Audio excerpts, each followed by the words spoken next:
नहीं जाना है एजुकेशनल ट्रिप में। लेकिन ऐसा क्यों विवान? बुलंद किले की यात्रा तो बहुत ही रोचक रहेगी। इतिहास के बारे में तुम्हें नई नई जानकारियां मिलेंगी। लेकिन बालपरी, मुझे हिस्ट्री बहुत बोरिंग लगता है, और अगर मैं ट्रिप पे गया तो मेरी बालवीर वाली रिस्पॉन्सिबिलिटी का क्या होगा? हाँ, उसके लिए तो सीनियर बालवीर है ना। अनन्या दीदी, आप भी। विवान, उससे भी ज्यादा जरूरी बात ये है कि तुम्हारी स्कूल की परीक्षाएं पास आ रही हैं, तो तुम्हें पढ़ाई में ध्यान लगाना चाहिए। हाँ विवान, तुम घूमने जाओ, परीक्षा की तैयारी करो, बाकी सब मैं संभाल लूंगा।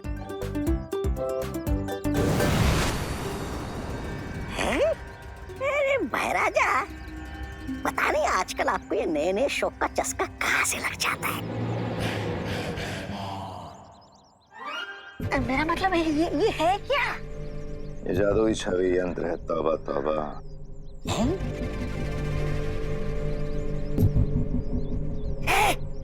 अरे ये महाराजा,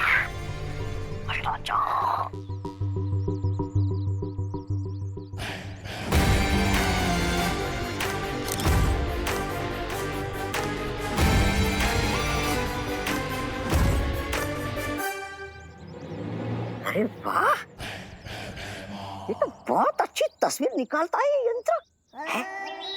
महाराजा, मेरी भी एक तस्वीर खींचे ना।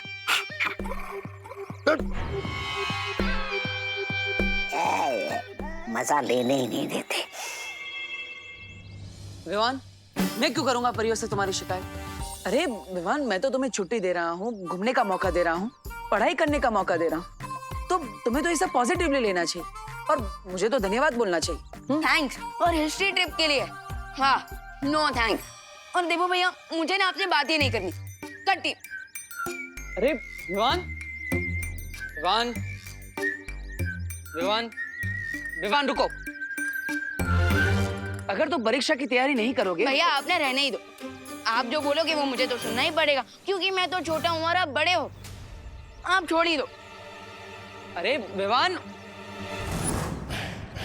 माँ ये भैमार के हाथ में ये कौन सा यंत्र है?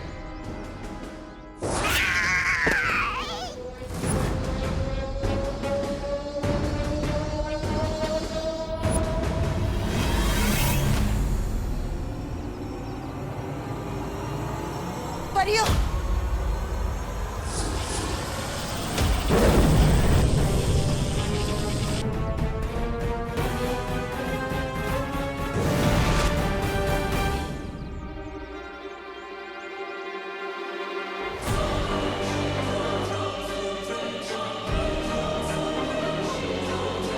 आखिर ये कौन सा यंत्र है?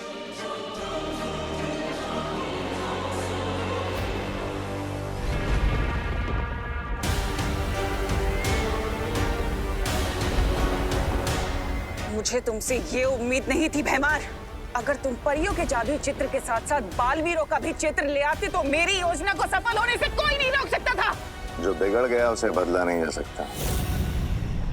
जिस बारे में कुछ कर नहीं सकते उस बारे में बात करके समय व्यर्थ करने की जरूरत है नहीं। फेरारी, फटे हुए दूध पर रोना नहीं चाहिए, बल्कि उसका पनीर बना लेना चाहिए। नहीं, ऐसा मैं नहीं बोल रहा हूँ, मैं तो ये बोल रहा था कि इस जादुई छवि से ऐसा क्या कमाल करने वाली है आप?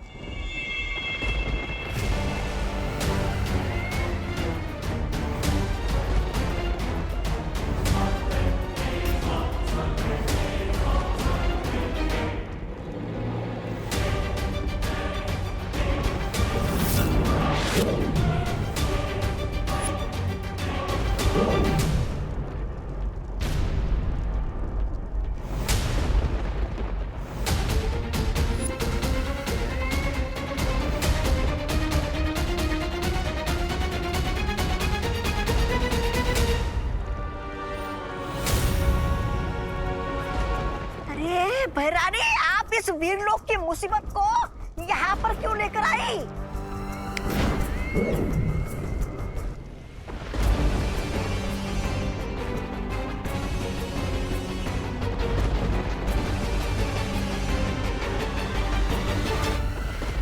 ये मुसीबत नहीं है, तौबा तौबा, बल्कि वीर लोक के अंत की शुरुआत है।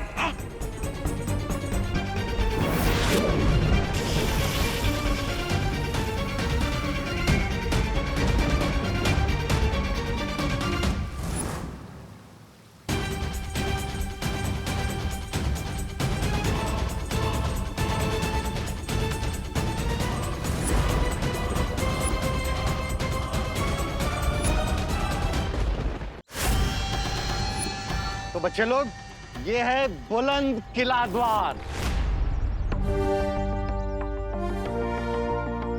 अच्छा है ना? आज हम यही देखेंगे। आ जाओ, कम ऑन इन। चल विवान। क्या हुआ विवान? तुझे देख के तो ऐसा लग रहा है कि तू हिस्ट्री ट्रिप में नहीं 14 साल के वनवास में आया है। दीदी, वनवास भी ना इस हिस्ट्री ट्रिप से ज्यादा इंटरेस्टिंग होता है, क्योंकि वहाँ पे जंगली जानवर होते हैं, घर बनाना पड़ता है, आग जलानी पड़ती है, शिकार करना होता है। लेकिन यहाँ हिस्ट्री ट्रिप में बस पास्ट की बोरिंग बातें सुनो। विवान, अंदर चल के तो देख, शायद कुछ एक्साइटिंग हो। चल चल। आओ बच्चों, आ जाओ सब। संभाल के आना, संभाल के आराम से। ध्यान से। सर शायद सेल्फी लेने के लिए गिरे होंगे। You got it right, selfie ले रहे।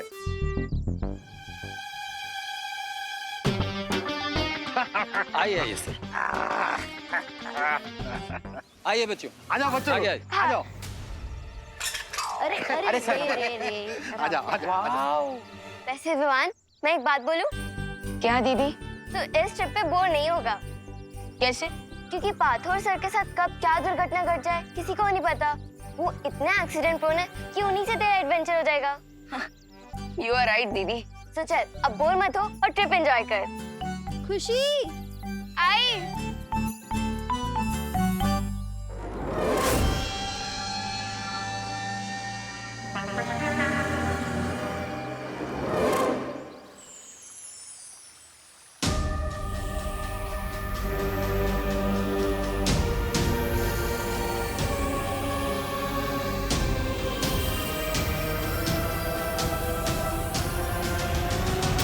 शौर्य, ये कैसा यंत्र है? ये तो कोई छाया चित्र निकालने का यंत्र लगता है। ये केवल एक यंत्र नहीं है बालवीर, ये एक तरह का गुप्त हथियार है।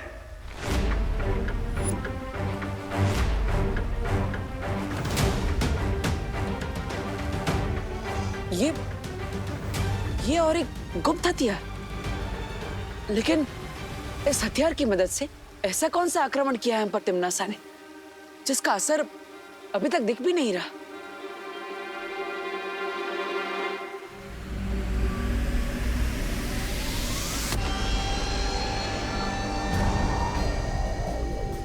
बालपरी, क्या हो रहा है? पता नहीं।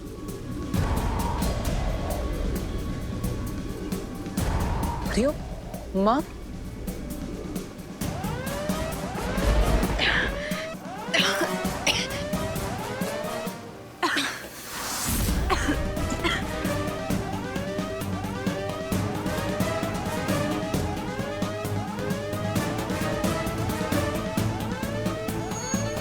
परियो,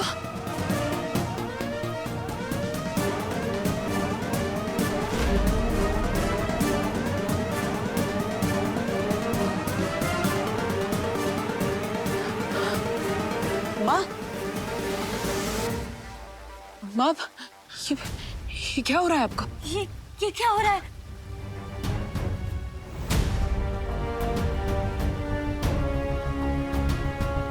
ये हमारे हेयर क्यों वाइट हो रहे हैं?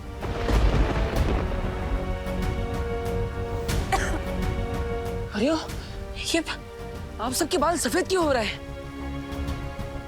शौर्य, परियां तो कभी वृद्ध नहीं होती है। कहीं ये तिम्नासा का आक्रमण तो नहीं है? इसका अर्थ यह है कि तिम्नासा ने जादुई छवि यंत्र से परियों पर समय रेत का जादू किया है। जैसे जैसे परियों की छवि इस रेत के नीचे दबती जाएगी, वैसे ही वहां उन असली परियों की उम्र हर एक पहर में 1000 साल तक बढ़ती चली जाएगी।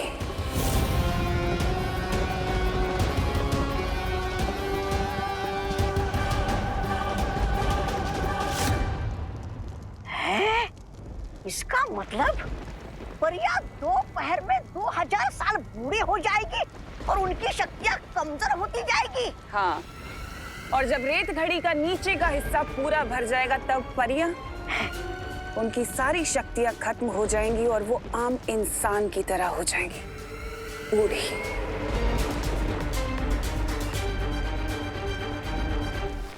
शौर्य, समय रेत के असर को रोकने का कोई ना कोई रास्ता तो होगा।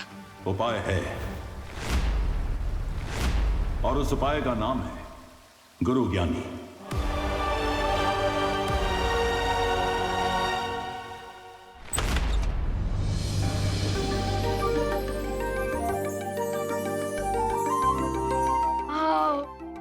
आ जाओ बच्चा।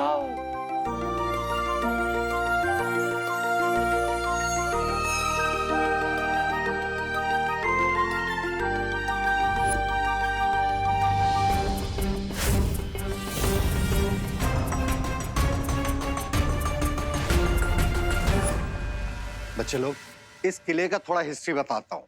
मेनी इयर्स बैक इस किले में एक गुरु ज्ञानी थे और उन्हें हर टॉपिक का नॉलेज था, जैसे space, maths, philosophy, geography. Rinku, हमें पता है तुम्हारा नाम तो रिंकू ज्ञानी होना चाहिए, लेकिन इस ट्रिप पे टीचर मैं हूँ। Okay? Sorry sir, I am really sorry. Sorry guys. तो बच्चों, गुरु ज्ञानी के पास एक ऐसा सीक्रेट नॉलेज था जिसे अगर कोई गलत आदमी सीख लेता तो पूरी ह्यूमैनिटी के लिए डेंजर हो सकता था। Rinku, sorry guys, sorry sorry sorry sir, carry on. तो गुरु ज्ञानी के इस सीक्रेट नॉलेज को कोई उनसे छीनना चाहता था। कौन सर? महाबली। गुरु ज्ञानी ने अपने इस शिष्य को अपनी सारी विद्याएं सिखाई थी, केवल एक विद्या छोड़ के। वो कौन सा सीक्रेट नॉलेज था पार्थो सर जो गुरु ज्ञानी महाबली को नहीं सिखाना चाहते थे? वो सीक्रेट नॉलेज था कभी बूढ़ा न होने की विद्या। कूल। उस विद्या को सीख के महाबली हमेशा के लिए यंग एंड पावरफुल रहना चाहता था, बट गुरु ज्ञानी को डर था कि कहीं उनका ये स्टूडेंट महाबली उस ज्ञान का, उस विद्या का गलत इस्तेमाल न करे। जब महाबली को वो सीक्रेट नॉलेज नहीं मिला तब उसने क्या किया? उसने एक अनथिंकेबल काम किया। महाबली ने अपने ही गुरु पर अटैक कर दिया और पूरे 1 महीने तक उन दोनों के बीच घमासान लड़ाई चली। 1 महीने तक? लेकिन शौर्य, मैंने तो सुना था कि गुरु ज्ञानी के पास अपने शत्रुओं के मन के विचार पढ़ने की शक्ति थी, तो फिर 1 महीने तक वो महाबली के साथ क्यों लड़ते रहे? क्योंकि उनका शिष्य महाबली बहुत ही चतुर था। उसने गुरु ज्ञानी के मन को पढ़ने वाली शक्ति का सामना करने के लिए एक विशेष कवच बना लिया था, जिसे पहनने के बाद गुरु ज्ञानी की शक्तियां उसके ऊपर काम नहीं कर सकती थी। तो बच्चे लोग, ये है वही मुकुट। वाओ। नो सर, सर ये वो मुकुट नहीं है, ये उसकी कॉपी है। असली मुकुट तो महाबली के साथ जमीन में धंस गया था sir. I know Ramakanto. Excuse me sir, मेरा नाम रोमोकांतो नहीं है, रमाकांत है। बंगला में रमाकांतो ही होता है। बच्चे लोग, तुम लोग यहाँ एक्सप्लोर करो, इसके बाद फिर लाइब्रेरी आना। वहाँ गुरु ज्ञानी और महाबली के बारे में लिखी हुई बहुत सारी किताबें। Okay sir. सिद्धि, वो देख। गुरु ज्ञानी ने अपना सारा ज्ञान एक किताब में लिखा था और महाबली उस किताब को अपने गुरु से छीनना चाहता था, ताकि वो हमेशा युवा और शक्तिशाली रहने का रहस्य सीख सके।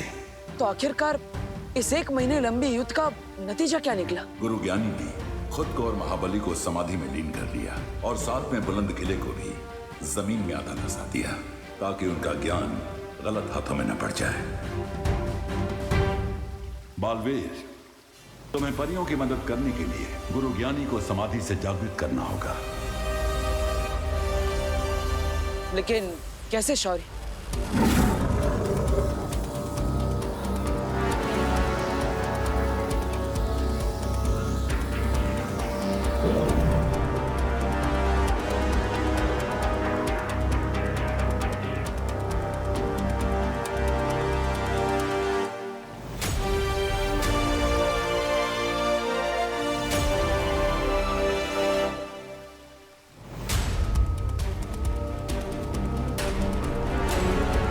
ये क्या है शौर्य? इस जीवक यंत्र से अगर तुम बुलंद किले के नीचे दबी गुरु ज्ञानी की समाधि को स्पर्श करोगे तो वो जागृत हो जाएंगे। जिसके बाद मैं उनसे समय रेत का तोड़ लूंगा और माँ और परियों को ठीक कर दूंगा।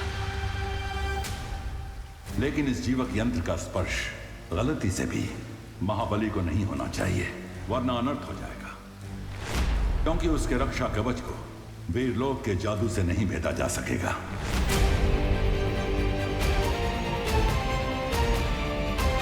चिंता मत कीजिए शौर्य, मैं इस बात का ध्यान रखूंगा।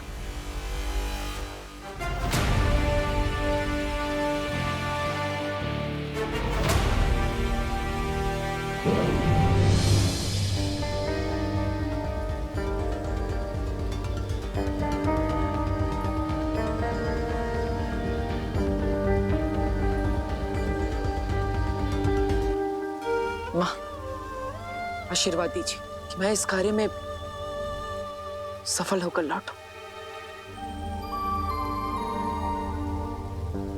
अपना ध्यान रखना बालवीर।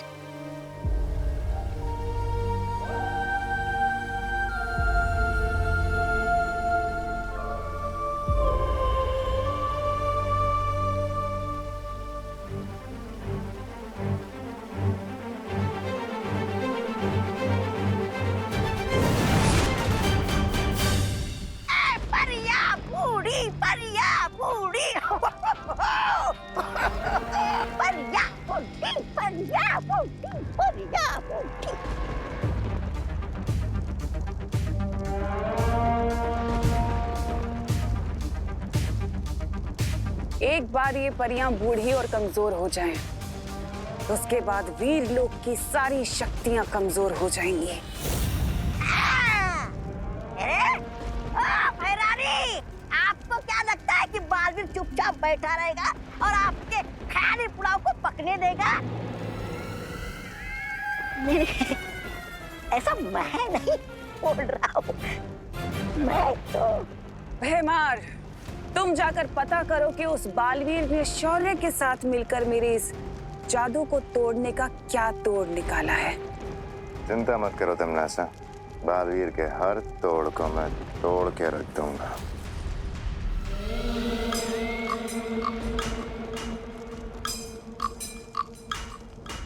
इसीलिए तो तुम मुझे बहुत पसंद हो भैमार, क्योंकि तुम किसी भी तरह के खतरे का सामना करने के लिए हमेशा तैयार रहते हो। हाँ, लेकिन मैं अपने छोटे पैरों से इतनी लंबी यात्रा करने के लिए बिल्कुल तैयार नहीं हूँ।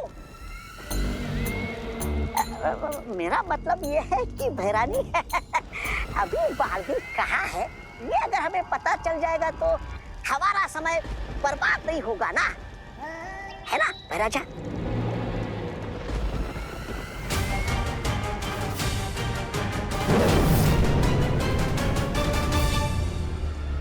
इस काले धुएं के पीछे जाओ, क्योंकि ये काला धुआं तुम्हें वहां तक ले जाएगा जहां पर बालवीर है।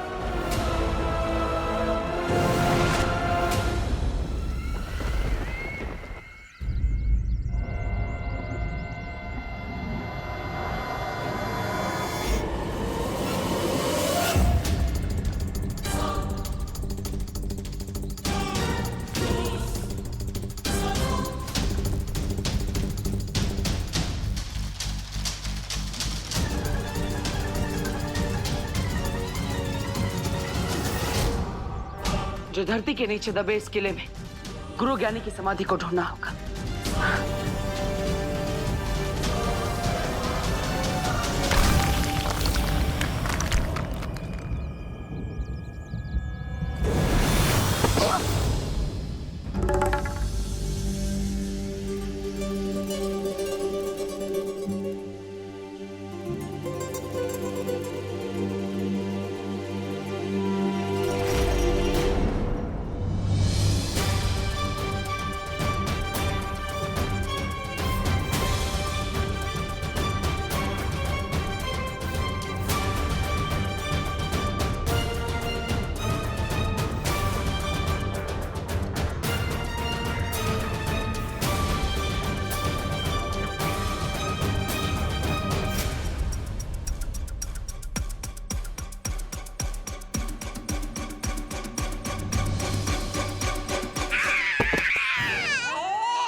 मेरी कमर, अरे टूट गई हड्डियां, पुर्जे पुर्जे हिल गए सारे।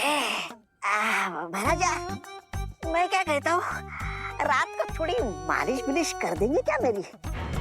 कमर टूट गई। बकवास बंद करो वरना गर्दन की हड्डी भी तोड़ दूंगा। मैं ठीक हूँ। मेरी कमर एकदम ठीक हो गई है।